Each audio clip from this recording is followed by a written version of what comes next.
পাবে না। এই দুনিয়ার ইহুদি খ্রিস্টান, এই দুনিয়ার জালিম বেঈমানেরা যতই টাকা আমাদেরকে দিক না কেন, যতই গাড়ি বাড়ি ধন দৌলত আমাদেরকে দিক না কেন, আমরা সব ছেড়ে দিতে পারি, আমরা মদিনাওয়ালাকে কখনো ছাড়ব না।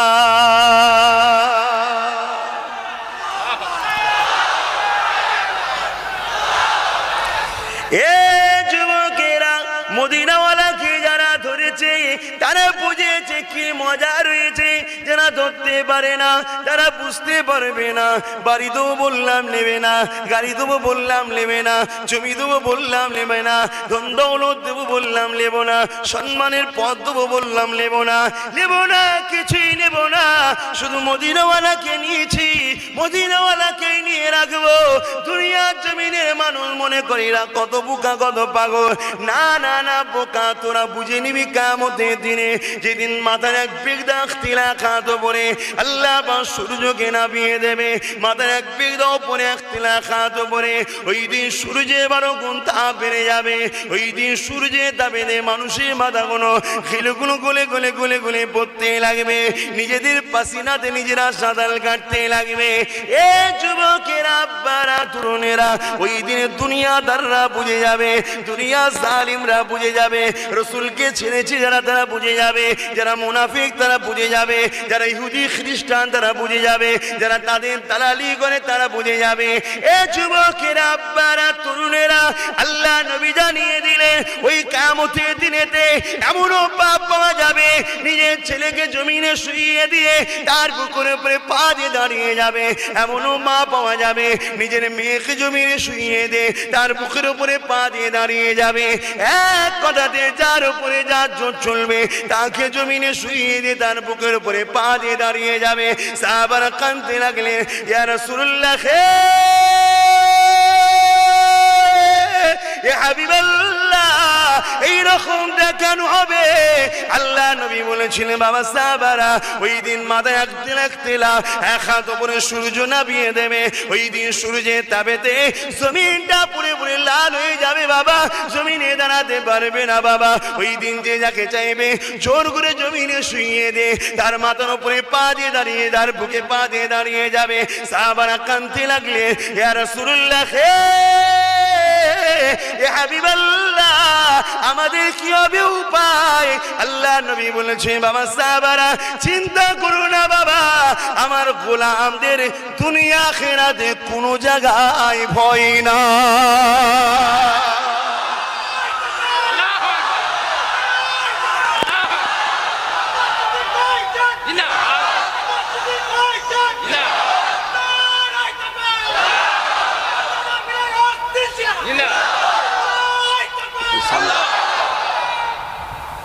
বলুন, রসুল ছাড়বেন?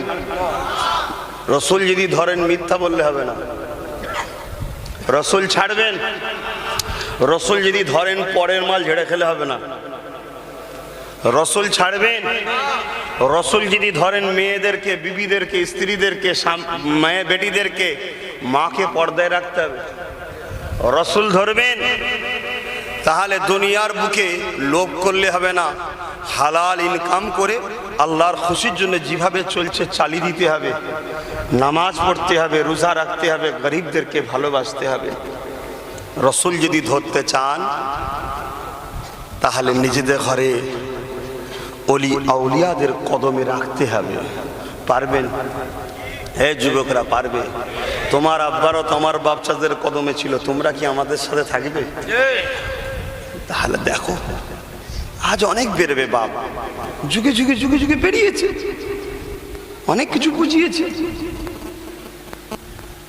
দুনিয়ার ময়া, দুনিয়ার লোভ, দুনিয়ার লালসা ছাড়তে হবে। দুনিয়া করতে হবে, কেন করবে না?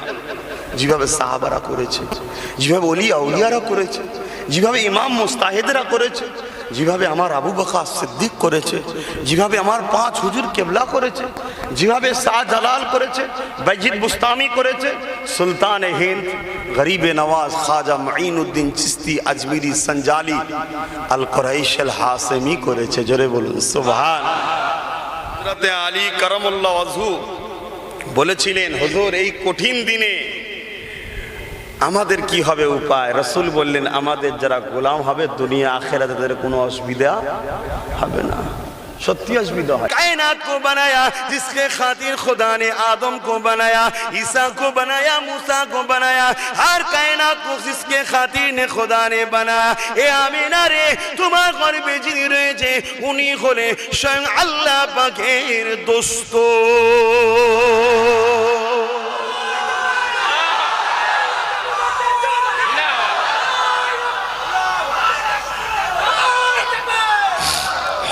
সেই নবীর উম্মাত হয়ে আমরা ধন্য না ধন্য নাই, কিন্তু আমরা কি উম্মাতের গুরুত্ব বুঝেছি?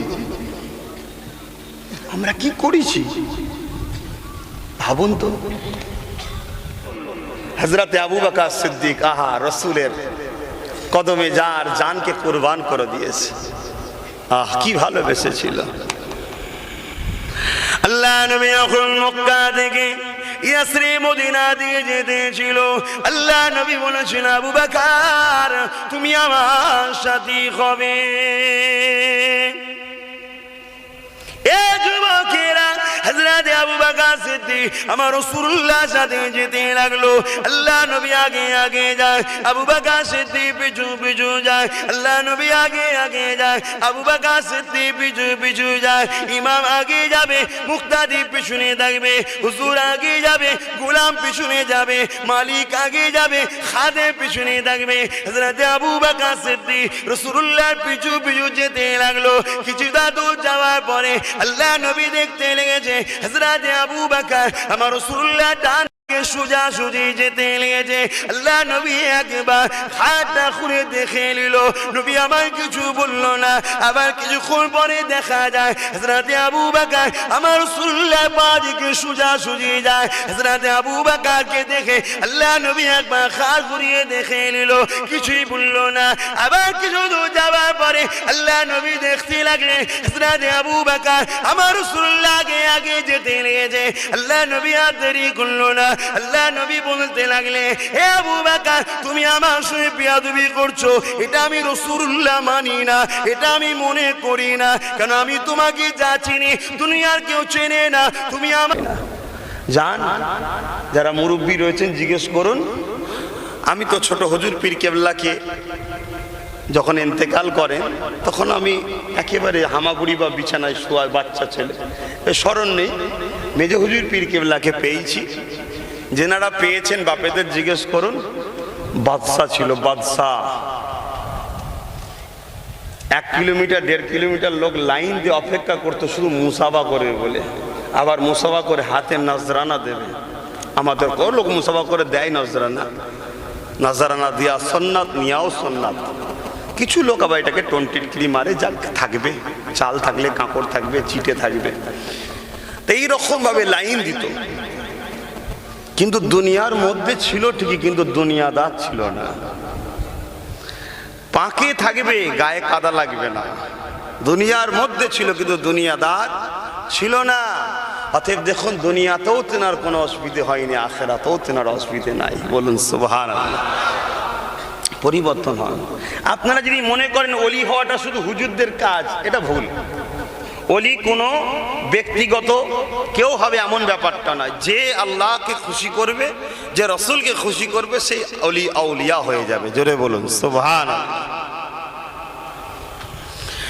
ভাইরা, নওজোয়ান তরুণেরা, এ নবী পাকের প্রেমিকেরা, এই মাসে 12 তারিখে সোমবার শুভে সাদেকের সময় 570 খ্রিস্টাব্দে 12 রবিউল আউয়ালে আল্লাহ পাক আমার আপনার নসিবকে বড় করেছে।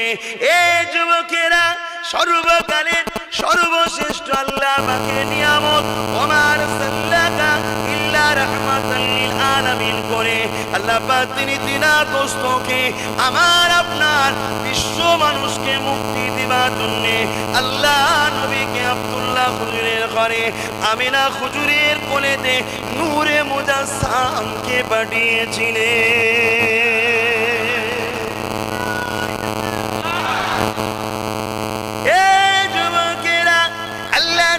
আমরা পেয়েছি এই মাসে 12 তারিখে নবী আমার এসেছিলেন। আম্মা জান হযরতে আমিনা বলতে লেগেছে আমার গর্ভে সন্তান আছে। হযরতে জিবরাইল জানিয়ে দিয়ে গেল আমি আপনি গর্ভে ছিলাম। জিবরাইল তো দূরের কথা, কোনো ফেরেশতা এসে জানাই না, কেউ খবরটা পায় না। আম্মা জান আমিনা বলতে লেগেছে অন্যান্য নারীদের গর্ভে সন্তান থাকলে নারীদের পেটটা বেড়ে যায়। আমি আমিনা আমার গর্ভে সন্তান ছিল, আমার পেটটা কিন্তু বাড়েনি। আমি আমিনা বুঝতে পারলাম না। যখন জিবরাইল জানিয়ে দিয়ে গেল আমি অবাকটা হয়ে গেলাম। হযরতে জিবরাইল বলেছিলেন এ আমিনা রে, তোমার গর্ভে যে সন্তানটা আছে ওই সন্তান যেন কষ্ট না পায়, ওই সন্তান যেন ব্যথা না পায়। এ আমিনা, তোমাকে আল্লাহ পাক সৃষ্টি করেছে ওই সন্তানের খাতিরে। আমি জিবরাইলকে আল্লাহ সৃষ্টি করেছে ওই সন্তানের খাতিরে। এ আমিনা রে, তোমার গর্ভে যে সন্তানটা আছে ওই সন্তানটা কে জানো? আম্মা আমিনা বলেছিলেন জিবরাইল রে কে কে বলো। ওই সময় আম্মা আমিনাকে হযরতে জিবরাইল জানিয়ে দিয়েছিলেন এ আমিনা রে, তোমার গর্ভে যে সন্তানটা আছে ওটা অন্য কেউ নাই। লাউলা কালামা খালাকতুল আফলা, जिसके खातिर खुदा ने जमीन बनाया आसमान बनाए তার জন্য সব কুরবান করতে পারবে। আমি যখন বলেছিলাম মাল লাগবে মাল লাগবে মাল লাগবে, এ আবু বকর শহর থেকে নিয়ে এসেছিলে ওই পুটলি খুলে খুলে দেখেছিলা। ওই পুটলির মধ্যে এমন সময় দেখা যায় একটা পুরাতন কাপড় রয়েছে। এ আবু বকর, আমি জিজ্ঞাসা করেছিলাম কি রয়েছে ওর মধ্যে। আল্লাহ নবী যখন জানতে চাইলে আবু বকর বলেছিলেন ইয়া রাসূলুল্লাহ হাবিবাল্লাহ, এই পুরাতন কাপড়টা নিয়ে এসেছি যদি আপনার কোনো কাজে লেগে যায়। এ আবু বকর, তাই তুমি বিয়াদবি করবে এটা আমি কখনো ভাবি না। এ আবু বকর, বলো দেখি কেন আগে আগে যেতে লেগেছো? যদি